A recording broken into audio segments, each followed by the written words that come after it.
Bonjour à tout un chacun. Nous sommes heureux d'être en sa présence. Alléluia, c'est une grâce merveilleuse, une grâce imméritée. Il aurait pu choisir de ne pas nous permettre d'être là, mais dans sa bonté, il nous a renouvelé le souffle. Alléluia, et nous lui donnons la gloire. Il fait bon vivre en sa présence. Nos moments les plus précieux seront toujours en sa présence et nulle part ailleurs. Nous voulons considérer sa parole dans la simplicité de nos cœurs et dans l'assurance de la foi. Je voudrais lire avec vous dans le livre de l'Apocalypse au chapitre 1er à partir du verset 9. Que la parole du Seigneur soit bénie dans nos cœurs. Amen. Apocalypse chapitre 1er à partir du verset 9. Le titre de notre message, connaître ce Jésus qui nous guérit de nos peurs. Amen.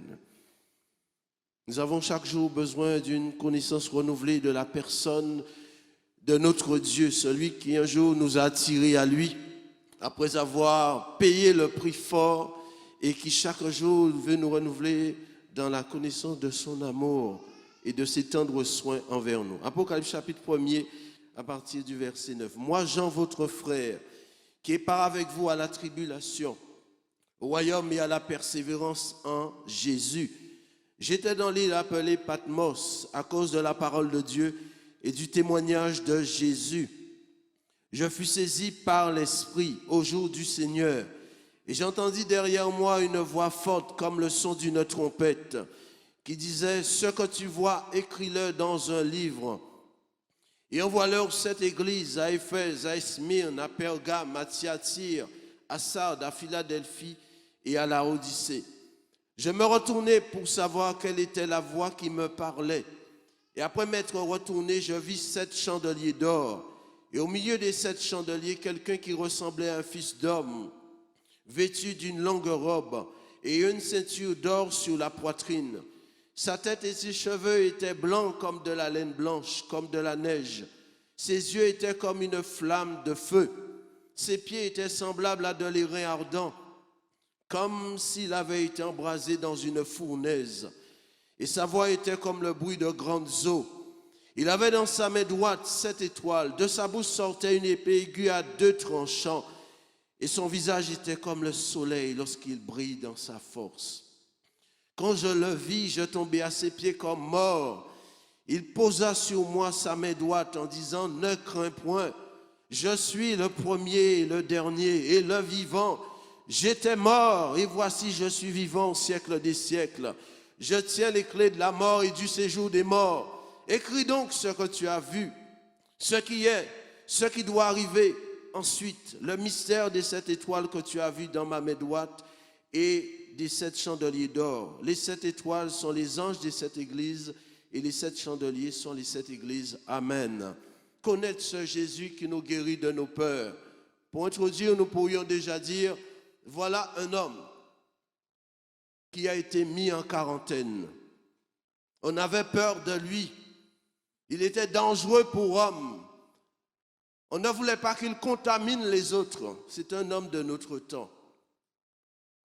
Qu'il ne quitte surtout pas le paquebot, qu'il ne descende pas du canot, qu'il ne quitte pas l'île et surtout qu'il ne le quitte pas vivant.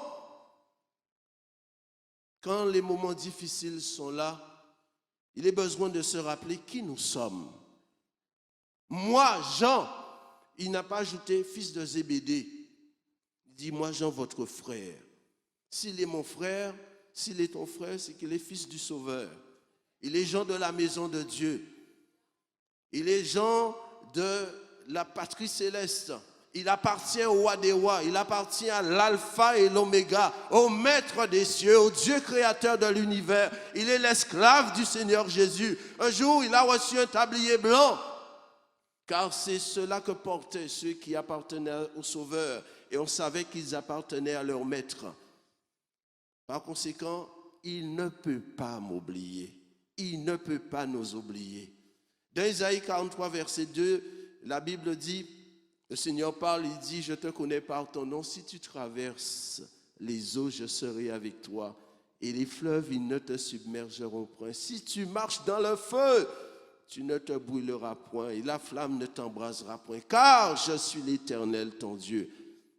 Je ne peux pas t'oublier. Moi, je ne t'oublierai pas, dit Isaïe 49, 14. Amen. Amen. Amen. Première chose, le verset 10. J'entendis derrière moi une présence indéfectible.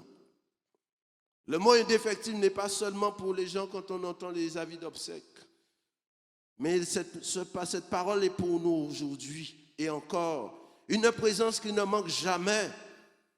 J'entendis derrière moi, ce qui veut dire que le Seigneur est proche. Il n'est pas loin, alléluia. Par conséquent, s'il n'est pas loin, sa présence est réelle et certaine. Et sa présence nous rassure. Ne crains point. Car cet homme sans doute avait à craindre pour sa vie. Il ne savait pas s'il allait vivre longtemps. Il avait à craindre pour son avenir.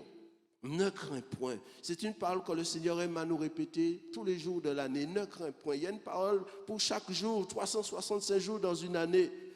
Il avait promis, je ne vous laisserai pas orphelin, je viendrai à vous.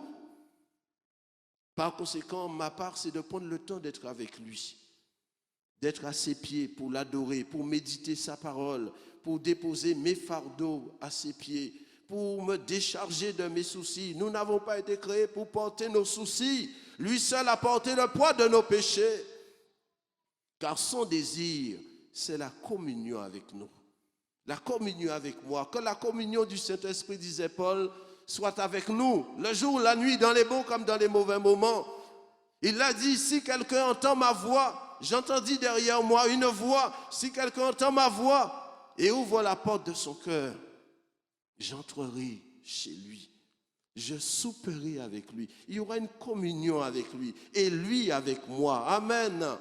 Par conséquent, sa présence nous invite à lui renouveler notre confiance. Je suis là.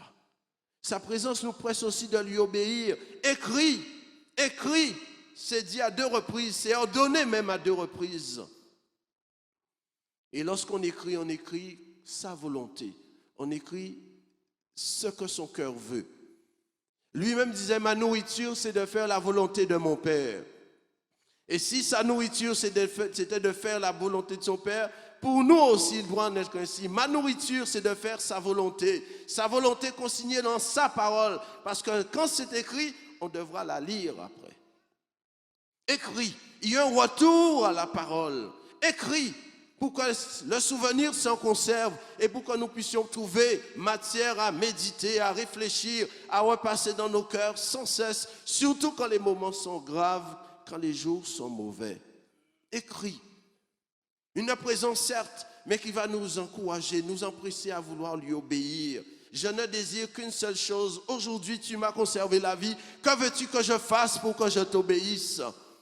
C'est parce qu'il s'est rendu obéissant jusqu'à la mort, même jusqu'à la mort de la croix, que le Père l'a souverainement élevé. Et si nous aussi nous voulons connaître l'élévation, cela passe par l'obéissance. L'obéissance vaut mieux que les sacrifices. Vaut mieux que tout ce que nous pouvons faire. Dieu nous presse de lui obéir. C'est pourquoi l'homme de Dieu disait dans Isaïe 50, verset 4, l'Éternel m'a ouvert l'oreille. Il éveille mon oreille chaque matin. Ses bontés se renouvellent chaque matin. Et chaque matin aussi, il veut ouvrir notre oreille. Pour que j'écoute comme écoute un disciple. Isaïe 50, verset 4. Pour que je sois empressé, encouragé, motivé à lui obéir. Seigneur, je suis ton esclave. À ta disposition, écris 2 fois, pas 3 fois.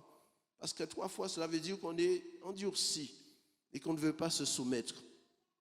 Car le désir de l'esprit, c'est nous saisir. Je fus saisi par l'esprit. Je fus saisi par l'esprit. Ce jour-là, était ce dimanche, je ne sais, mais tous les jours, ce sont de beaux jours. Tous les jours, c'est le jour du Seigneur. Je fus saisi par l'esprit. Mais l'esprit va saisir qui? Ceux qui veulent lui obéir. Acte 5, 32. Dieu donne son esprit à ceux qui lui obéissent. Il veut donner son esprit. Il veut que son esprit vienne à nous, remplisse nos vies. Parce que notre vie, elle est vide sans Jésus, sans la présence de son esprit. Et son esprit veut nous remplir. Mais quand nous sommes disposés à obéir, que nous voulons obéir. Amen. C'est pourquoi nous sommes invités à ne pas attrister l'esprit. Comme disait Paul aux Éphésiens, n'attristez pas l'esprit. Lorsque nous manifestons une volonté de vouloir faire à notre tête, l'esprit est attristé. Et ce serait agir contre nous-mêmes parce que l'esprit, c'est le meilleur allié que nous avons. Il est plus grand que celui qui est dans le monde et ils sont de tout. Alléluia. Et lui seul peut nous aider à atteindre le cœur du Père. N'attristez pas l'esprit. Ne soyons pas rebelles, comme disait Isaïe 63, verset 10. Parce que l'esprit est attristé. Quand on est rebelle, on ne veut pas écouter. Seigneur, donne-moi des oreilles qui écoutent ta voix. Aide-moi à soigner mon oreille pour que j'écoute ta parole. Alléluia. Encore moins à nous opposer au Saint-Esprit. Parce que l'esprit, il est celui qui veut nous conduire dans toute la vérité. Or, la parole de Dieu est la vérité. Et c'est cette vérité qui nous affranchit. Non seulement nous renouvelons retour à la confiance, mais c'est un retour aussi à la parole. Cette parole qui va ranimer notre foi, parce que nous en avons besoin tous les jours. Écris, il est sur cette île Patmos. Mais on lui dit, écris, comme ça tu ne vas pas t'ennuyer. N'est pas sur Patmos pour regarder les oiseaux passer, pour regarder combien de bateaux passent aux alentours, mais il est sur Patmos pour considérer la parole de Dieu, pour méditer la parole de Dieu. Ce que tu vois, écris-le à ces 7 églises. Et ainsi, jusqu'à la fin des siècles, les églises en auront besoin. Alléluia. Ça, c'est une chose concernant cette présence qui nous rassure. Ce qui donne un sens à nos moments, c'est la présence du Seigneur. Et nous honorons le Seigneur pour sa présence. Et nous voulons toujours lui dire, Seigneur, sois béni de ce que tu es au milieu de nous. Nous sommes bénis à cause de toi. Alors nous voulons toujours vivre en ta présence, car c'est en sa présence qu'il y a d'abondantes joie. Tu me remplis de joie par ta présence. Certaines choses peuvent nous donner de la joie, mais seule sa personne, sa parole peuvent remplir nos cœurs de sa joie. Alléluia. Deuxième chose, Patmos, qui nous rappelle cette alliance que Dieu renouvelle, la vocation que Dieu renouvelle à l'égard de ceux qui se délèguent de sa présence. Patmos, c'est une petite île. C'est une île, elle est petite. Et cela démontre que Dieu se plaît à cacher sa puissance dans de petites choses. Il nous disait, si nous avions de la foi comme un grain de sénévé, Matthieu 17, verset 20, le grain de sénévé, c'est la plus petite des semences. Mais bien que petite, il y a en elle la vie. Et la vie qui peut tout changer. Petite chose. Il est bon de ne pas mépriser les petits commencements, les petites choses, parce que Dieu s'y plaît avec. Ésaïe 41, verset 14, 4. Il dit, ne crains rien, vermisseau de Jacob, peu faible reste d'Israël. Quand je suis petit à mes yeux, j'intéresse le Seigneur. Il aime ceux qui se regardent comme étant petits devant lui. J'ai besoin de rester petit à mes propres yeux et surtout être fidèle dans les petites choses. Parce que lui, le Seigneur, c'est lui qui est grand. Avant, Jean était à Jérusalem, il était dans la Judée et tout d'un coup, il se retrouve à Patmos sur cette petite île. Que le Seigneur nous aide à rester petits devant lui. Parce qu'il est grand, il est notre Père. Patmos comme persécution. J'étais à Patmos à cause de la parole. J'avais part à la tribulation, à la persécution. Jean était cet homme qui voulait marcher dans la piété. Il y a une promesse pour ceux qui sont pieux.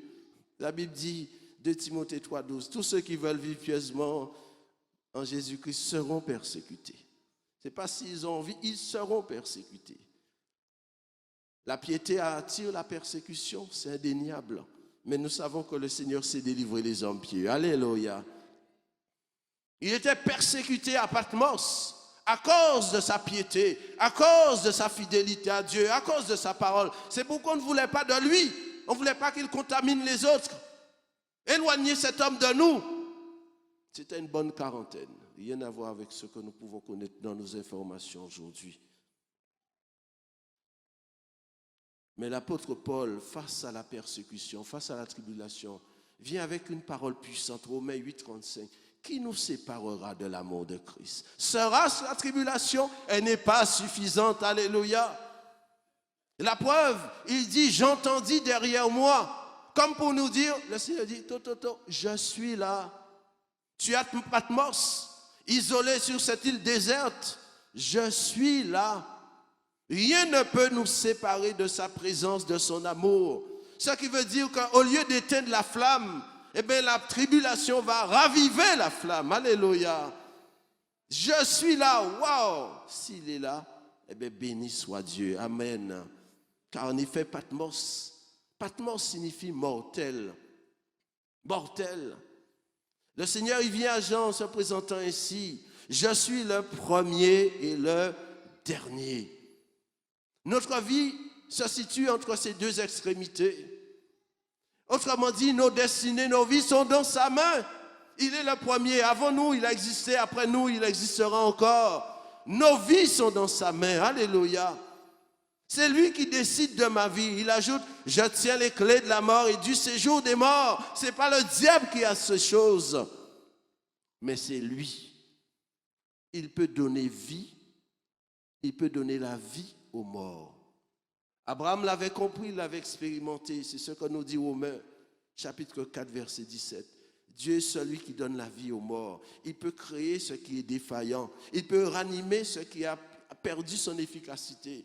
Un corps a des problèmes, a des membres manquants. Dieu peut accomplir une œuvre sans pareil. Il donne la vie aux morts. Je tiens les clés de la mort et du séjour des morts.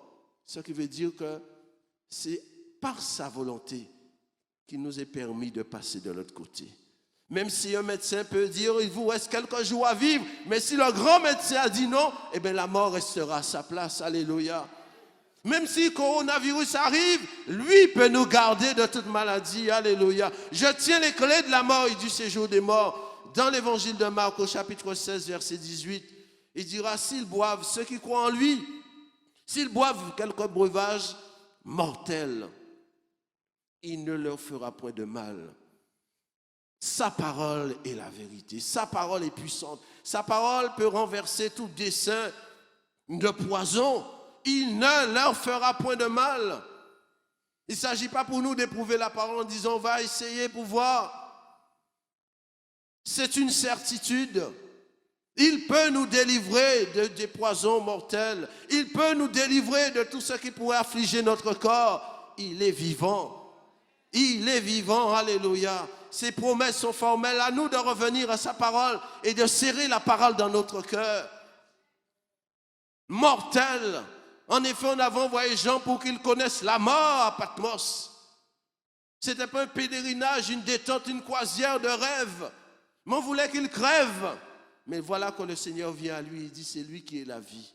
Ce ne sont pas les Romains qui décident de ton sort. Par conséquent, lorsqu'il entend cette voix, il aurait pu dire comme le psalmiste au psaume 118, verset 17, « Je ne mourrai pas, je vivrai. Et je raconterai aux églises les œuvres à l'Éternel. » Alléluia. Je ne mourrai pas, je vivrai. Parce que Dieu a parlé. Le Seigneur s'est fait entendre à moi. Et cela guérit de tout faux raisonnement. Parce qu'on aurait pu dire à Jean, on te donne le voyage, allez, il n'y a pas de billet au retour. Tu sais, tous ceux qui sont allés là ne sont jamais revenus. Depuis Nani, personne n'est revenu de Patmos. On t'envoie là, pas de nourriture, pas d'eau. Et bientôt, ce sera ta dernière heure. Le cimetière, ton cimetière, ce sera Patmos. Que des doctrines, que des paroles à ses oreilles. Mais quand la parole de la vérité retentit, cela brise la puissance des faux raisonnements. Je ne mourrai pas, je vivrai parce que Jésus est vivant. Alléluia. On imagine la joie de cet homme quand il entend une telle parole. Il avait peur au départ. Que deviendrai-je? Et ma famille, et l'Église? Nos peurs se noient dans son amour. Mes peurs doivent se noyer dans son amour, puisque c'est ainsi qu'il commence le livre de l'Apocalypse au chapitre 5, chapitre 1er, verset 5. À celui qui nous aime, à celui qui nous aime, qui nous a délivrés de nos péchés par son sang et qui a fait de nous un royaume des sacrificateurs pour Dieu son Père. À lui soit la gloire et la puissance au siècle des siècles. À celui qui nous aime. Il se savait aimer de ce Sauveur. Il se savait aimer de Jésus. Et lui en particulier, homme qui aimait s'approcher de Jésus, qui aimait mettre sa tête sur sa poitrine, qui voulait vivre près de son cœur. Il se savait aimer, son amour ne lui a pas fait défaut. Mes peurs doivent se noyer dans l'océan de son amour. Et même plus grand, son amour est plus grand que tous les océans. Par conséquent, il mérite que je lui renouvelle ma confiance. Il mérite que je renouvelle ma confiance. Parce que la confiance, c'est une preuve, c'est une marque de respect. Celui qui se confie en Dieu le respecte. L'incrédulité, c'est un mépris. Seigneur, je te renouvelle ma confiance. Je ne comprends pas, je ne sais pas, je n'ai pas besoin de tout savoir, mais je sais une chose, c'est que tu sais. Je sais une chose, c'est que tu peux. Je ne veux pas te limiter par mon incrédulité, par mes faux raisonnements, mes mauvaises pensées. Purifie-moi de ces choses. Je veux te renouveler ma confiance parce que celui qui te fait confiance, t'es agréable. Et je veux t'être agréable en ce jour où tu m'as donné la vie. Je te renouvelle ma confiance. Et ainsi, j'apprends à reconnaître ta puissance. À lui soit la gloire, parce qu'il est digne de gloire, aujourd'hui et pour l'éternité, et la puissance. La puissance n'est pas dans la main d'hommes politiques, aussi élevés soient-ils. La puissance n'est pas dans la main de ceux qui ont des armes nucléaires. La puissance n'est pas dans la main de ceux qui ont beaucoup d'argent. La puissance est dans la main de Jésus. La puissance est dans la main de Jésus. Et encore plus que cela, il nous donne le salut. Voilà pourquoi cet homme s'incline. Quand je le vis, je tombais à ses pieds comme mort. Il ne voit qu'il n'avait pas l'habitude d'entendre parce qu'il dit que je me retournais pour entendre, connaître quelle est cette voix derrière moi. Il avait l'habitude d'entendre la voix de ce berger qu'il avait accompagné, qu'il appelait Jean, mon bien-aimé. Mais cette fois-ci, ce Jésus glorifié se révèle à lui. Alors il se retourne, quelle est cette voix puissante, pas comme les autres. Et quand il voit la personne qu'il décrit, alors il s'incline. Sa présence impose le respect, impose l'adoration en esprit, en vérité. Il tomba à ses pieds comme mort. Il ne va pas faire comme le montrent certains films, quand Marie vient vers Jésus, il l'entoure, il tombe à ses pieds. Il est Dieu, il n'est pas un homme. Et on l'adore en esprit, en vérité. Je tombais à ses pieds comme mort. Mort à moi-même, à mes raisonnements, à mes vaines pensées. Même mort à mes projets, mes ambitions. Je veux que sa vie remplisse mon être entier. Je tombais à ses pieds pour l'adorer. Nous avons été sauvés pour être des adorateurs en premier lieu. Le premier service que nous pouvons offrir à Dieu, c'est notre adoration. Et parce qu'on est un adorateur, on sera un serviteur. Devant le trône, il y a des milliers d'anges. Mais le plus grand nombre l'adore. Et un nombre moindre sont là pour le servir.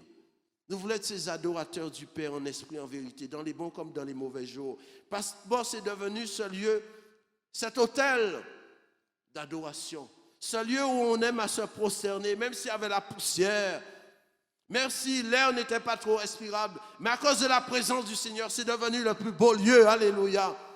Le lieu le plus merveilleux, c'est là où est Jésus. Amen. Même s'il est dans un désert, même si on est dans les galères, quand Jésus est là, tout va bien. Parce que la présence du Seigneur est la source du bonheur. Je tombais à ses pieds pour l'adorer. Et après, le Seigneur pouvait l'envoyer après avoir posé sa main droite sur lui. Il aime ce contact avec nous. Il veut être près de nous. Il est plus soucieux que nous de notre proximité avec lui. Après, il pouvait aller servir la cause du Seigneur. Pas avec un cœur orgueilleux, parce qu'il a réalisé que le seul grand, c'est le Seigneur. Un cœur rempli d'humilité, mais surtout avec son amour. C'est pourquoi après cela, il va écrire ces lettres. Il nous encourageant à aimer, à laisser l'amour de Dieu nous inspirer. L'amour est inventif, l'amour est intelligent. Après avoir eu une telle visitation, une telle vision de ce Sauveur qui est capable de changer la mortalité en vie, de transformer une circonstance, une situation, alors je reste confiant et calme. Je reste plein d'assurance, car je sais, il avait appris à connaître le Dieu Tout-Puissant, à reconnaître le Dieu Tout-Puissant. Mais surtout à savoir qu'il n'y a aucune circonstance où il ne peut pas être avec moi. Quel que soit ce que je peux traverser, mon Dieu est capable de venir me prêter sa présence et son secours. Mon Dieu est capable de m'accompagner. Alors par conséquent, son désir n'est point d'élever la voix, de se faire reconnaître par son autorité, par ses coups de poing sur une table. Non! Avec amour, parce qu'il reconnaît que l'amour, c'est le fruit de l'esprit avec ses vertus, la joie, la paix, la patience, la douceur, etc. Il viendra avec l'amour, parce que le Seigneur, il aime que nous soyons animés du même esprit que lui, et quand l'amour est dans nos cœurs, alors l'esprit peut agir, l'esprit peut, par son onction, apporter la guérison, apporter la délivrance. Voyez-vous, ce n'est pas pour rien, je termine, que la Bible nous dit que dans ces derniers temps, la charité du plus grand homme se refroidira. Ça, c'est une œuvre de l'ennemi. S'il n'y a pas d'amour, si l'amour n'accomplit pas son œuvre, alors cela freinera l'action de l'esprit. Parce que le fruit de l'esprit, c'est l'amour. C'est l'amour, c'est l'esprit qui guérit. C'est l'esprit qui délivre, c'est l'esprit qui convainc. Si l'amour se refroidit, cela veut dire que son action va être moindre. Ça, c'est une stratégie diabolique. Mais le Seigneur désire animer la flamme. Il dira, moi, Jean, votre frère, qui ai connu ces choses, qui était à Patmos. Alors je viens à vous avec la parole du Seigneur, afin que nous puissions recevoir cette parole avec douceur. Qu'est-ce qu'il va dire? Aimons la parole, gardons la parole, aimons-nous les uns les autres, aimons la communion fraternelle, chérissons la personne de l'Esprit, car il est vivant notre Dieu, il est le maître souverain, tout est sous ses pieds. Nous n'avons pas peur des hommes, ni des circonstances, ni des maladies, ni des puissances invisibles. Le Seigneur, il est le Créateur, il est plus grand que ce qui est visible comme ce qui est invisible. C'est pourquoi nous sommes invités à nous soumettre à lui et à nous soumettre les uns aux autres. Et ainsi, son œuvre ira de l'avant. Il est celui qui nous a laissé cette dernière lettre. Quelle lettre puissante, l'Apocalypse, qui nous ouvre la perspective merveilleuse d'une éternité avec Jésus. Alors, il est venu pour encourager l'Église, pour nous dire, il y a de l'espoir avec Jésus. Qu'importe, le meilleur est devant nous. Qu'importe ce que tu peux vivre aujourd'hui, Jésus a une porte d'espérance. Après cela, après ces choses, quand il écrira, quand il prendra note de ce qu'on lui dira d'écrire, il dira, puis je vis le ciel qui s'ouvre. Une porte est ouverte.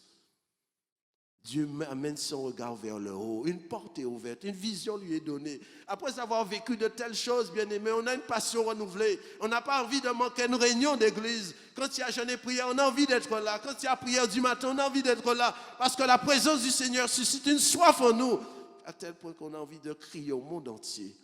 Jésus est vivant et que la vie n'a de sens qu'en lui et qu'en lui seul. Que son nom soit béni. Amen. Béni soit ton nom, Sauveur. Béni sois-tu.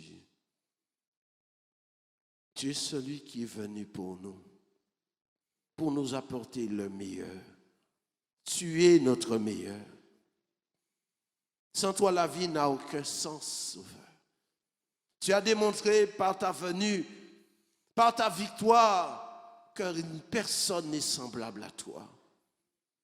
C'est toi seul qui as vaincu le péché, tu as vaincu le monde, tu as vaincu le diable, tu as vaincu la mort. Et aujourd'hui encore, c'est toi le vainqueur présent au milieu de nous. Nous nous inclinons en ta présence, car à toi tout est possible.